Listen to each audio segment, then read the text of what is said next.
7 ತಿಂಗಳ ಹಿಂದೆ ವಿವಾಹವಾಗಿದ್ದ ಮಹಿಳೆಯೊಬ್ಬರು ಅನುಮಾನಾಸ್ಪದವಾಗಿ ಸಾವನ್ನಪ್ಪಿರುವಂತಹ ಘಟನೆ ದಾವಣಗೆರೆ ಜಿಲ್ಲೆ ಚನ್ನಗಿರಿ ತಾಲೂಕಿನ ಸೋಮಲಾಪುರದಲ್ಲಿ ನಡೆದಿದೆ.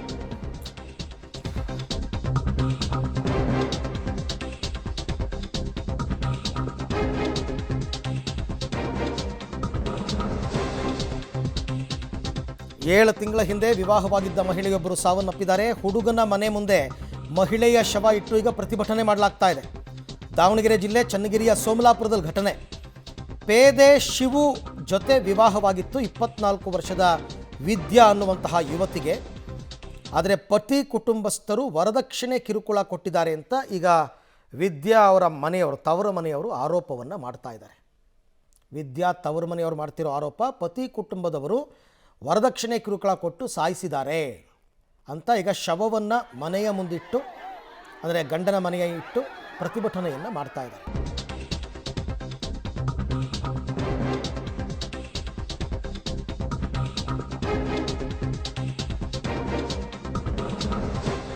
ಈ ಪ್ರಕರಣದ ಹಿನ್ನೆಲೆಯನ್ನು ನೋಡೋದಾದರೆ, ಜೂನ್ 30ನೇ ತಾರೀಕು ಮನೆಯಿಂದ ನಾಪತ್ತೆಯಾಗಿದ್ದರು ವಿದ್ಯಾ.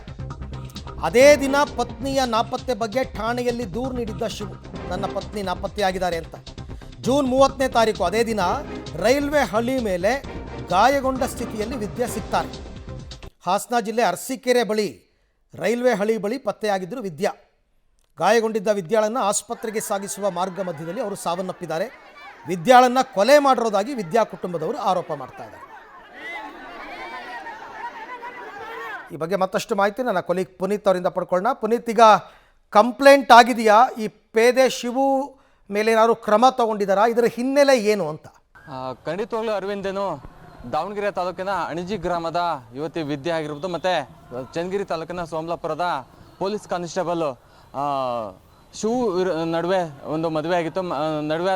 ಮದುವೆ ಆದ ನಂತರದಲ್ಲಿ 7 ತಿಂಗಳ ಹಿಂದೆ ಮದುವೆ ಆಗಿತ್ತು. 7 ತಿಂಗಳ ಮದುವೆ ಆದ ನಂತರದಲ್ಲಿ ಅವರು 2 ರಿಂದ 3 ತಿಂಗಳು ಸಾಕಷ್ಟು ಖುಷಿಯಾಗಿದ್ದರು.